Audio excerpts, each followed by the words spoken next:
Yeah, and don't let me catch you trying to pass off the Gospel of Thomas as having authentic words of Jesus again, you fundy atheist wolf. Oh, great. So, have you repented yet? So, have you read a book more scholarly than this one yet? Yeah, look, I'm busy, so... No! You need to repent and be nice to these atheists. What? Hey, get that wolf out of here. No, you should make God attractive to them and listen to their grievances.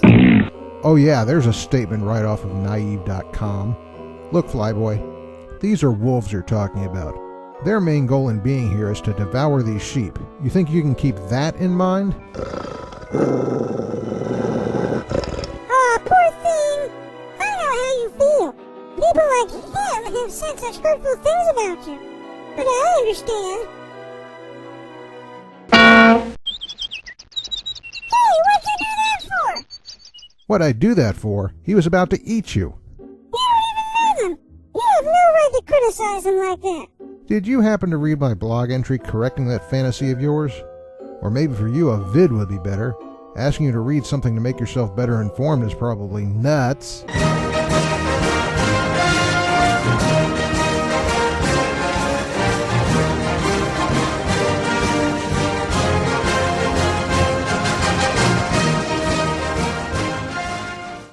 You're attacking him for doing nothing but disagreeing with you. Say what? Come on. You think fundy atheists are just stopping by to disagree with me? You want to talk about insults? How about your insult to the audience's intelligence that claim entails? Do you really expect anyone to believe that my conversations go like this? Ugh. Here 150 pages evidence explaining why Paul wrote pastoral letters. And detailed refutations of contrary claims. I just don't see it that way. Blithering idiot! How dare you disagree with me? Go soakhead! I'm scarred for life. Yeah, Flyboy, that's the way it is, all right. They aren't trying to deceive anyone. They're not trying to deconvert anyone. They're not stopping by to just lift their legs on detailed arguments with some manufactured soundbite. They're just stopping by to say they disagree. Please.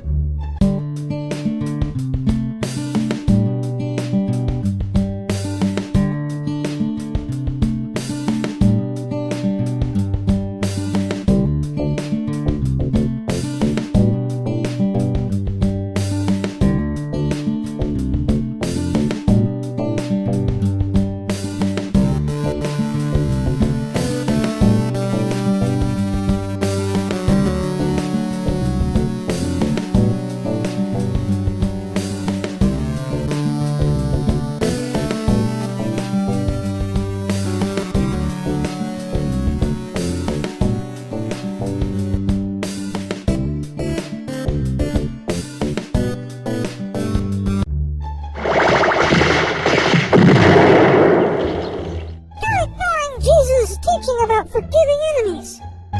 No, I'm not. Check that same vid on interpersonal relations in the biblical world. Public versus private dichotomy. Learn about it. And then try to explain why Jesus didn't forgive the Pharisees without falling all over yourself. Look you!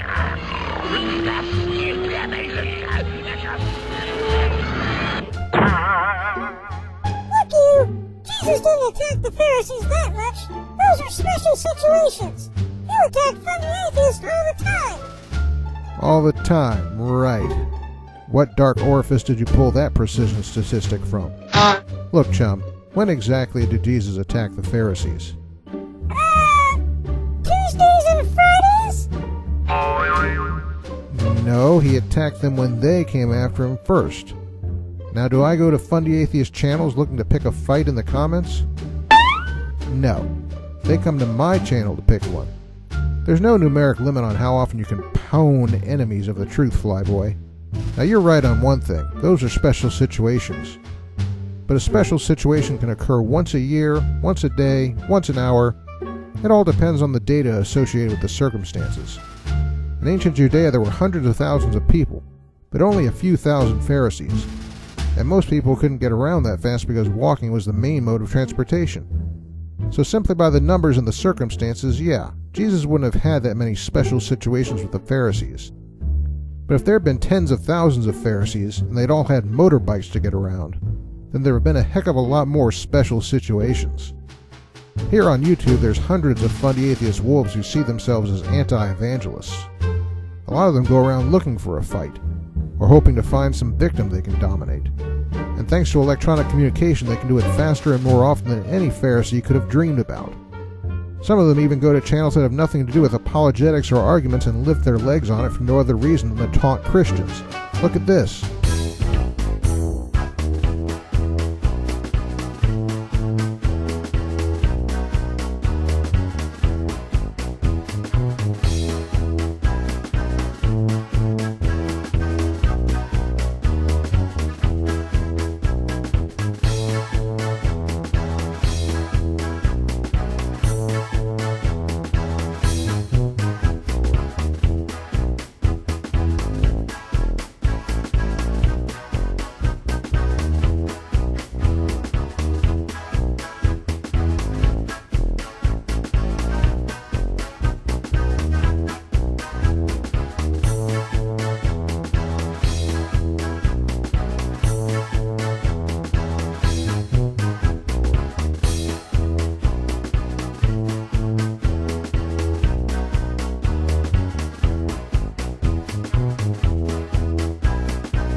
So don't go crying about how I'm allegedly engaging them harshly all the time, Flyboy.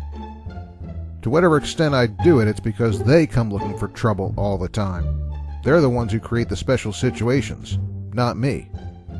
Maybe you'd better spend less time on those half-baked song and dance spectacles of yours, and more time on collecting data to support your emotional assertions. Come on, baby, show me what you got. Come on, baby, show me what you got. Come on, baby, show me what you got.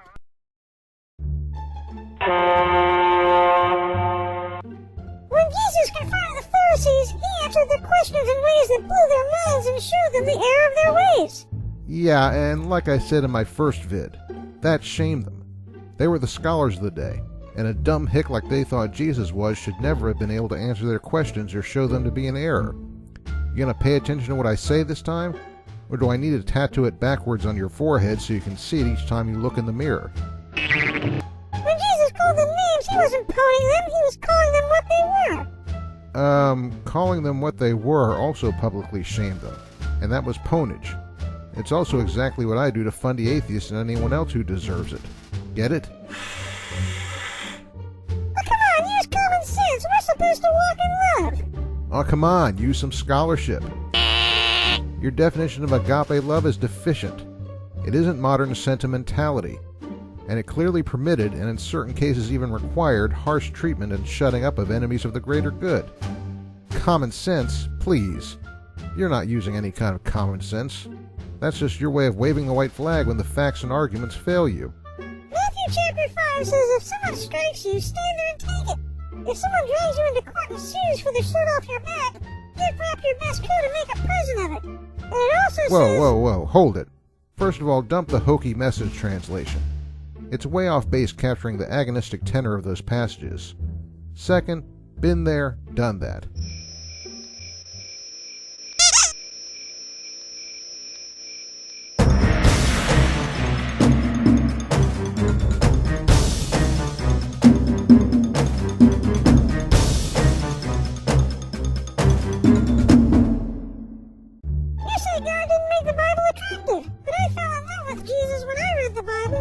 Oh, that's sweet.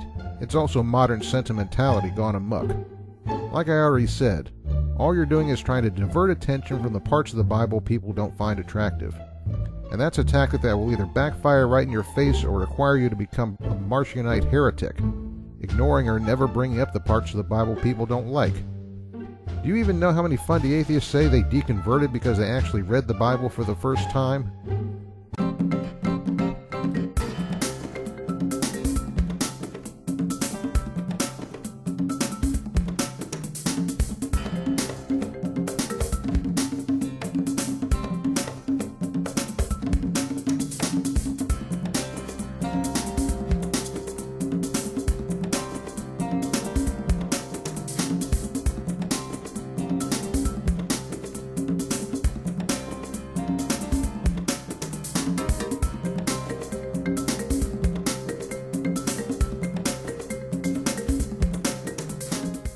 So what are you going to do, Flyboy? Cut those parts out of the Bibles you give them? Tackle them before they read verses like Malachi 2:3? Or maybe you'll produce your own super sanitized translation like this one.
And another thing, all that stuff you said about how you found Jesus attractive, nearly all of it in the first century would have been decisively unattractive to people of that era. That's a fact you need to learn and get used to. The Bible wasn't written to serve as your personal therapy instrument. Check this out.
Prove the Bible is right with facts.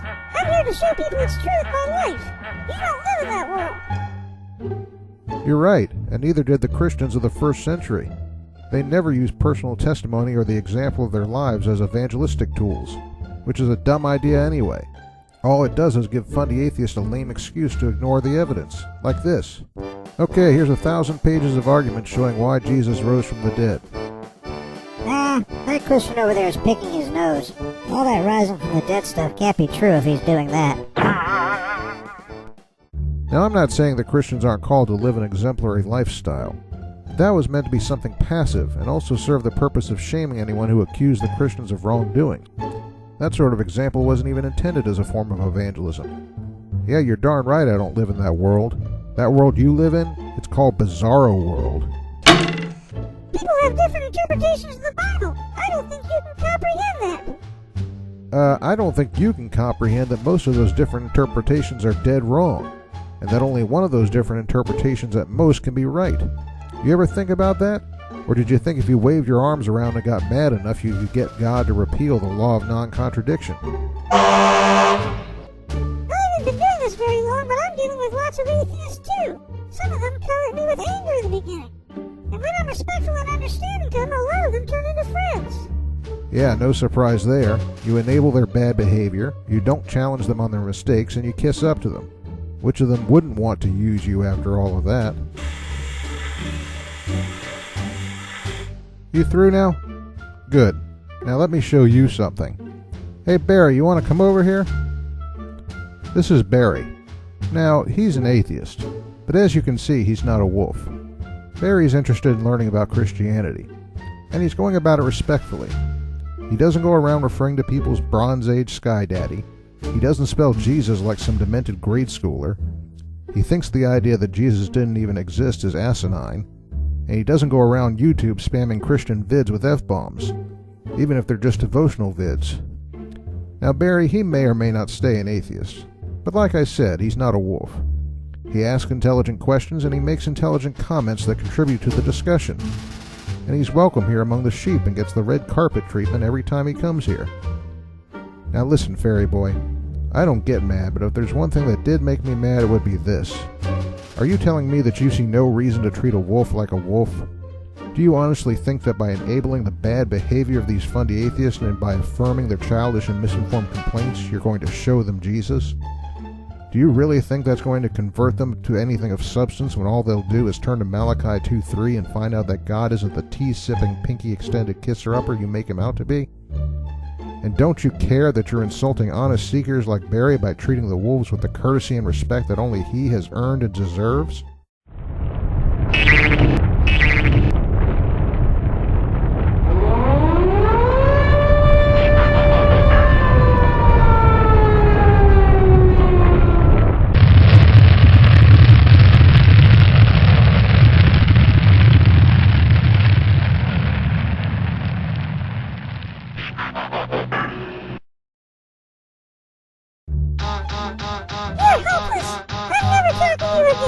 Your senses are as good as a doornail, you can't see the writing on the wall. Some things can be debated and shown and proven, and some things are just innate. Yeah, okay. 20 slogans in a row and not one argument to speak of. That's fine. But I'm not through with you yet. I catch you twisting and misusing the Bible again and treating it like your own personal therapy manual. I'll put it here, page 1. Oh yeah? I'm leaving up my videos about you. Oh, whoopity-doo. I've had atheists saying and doing worse for 15 years now. You need to read some books on matters. Yeah, well, here's a bunch of books you need to read.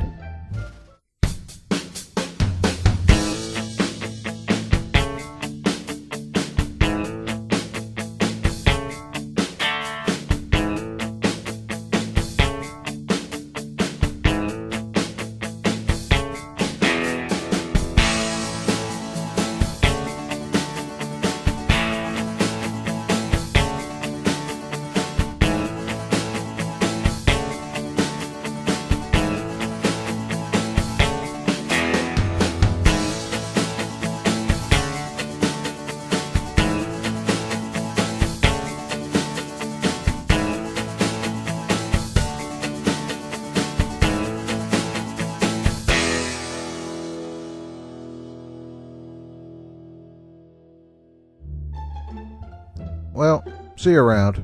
Try to stay out of my way from now on, okay? Oh man, he gives me a headache. Hey, it's my good friend. Why don't we sing together? Come on, baby, show me what you got. Come on, baby, show me what you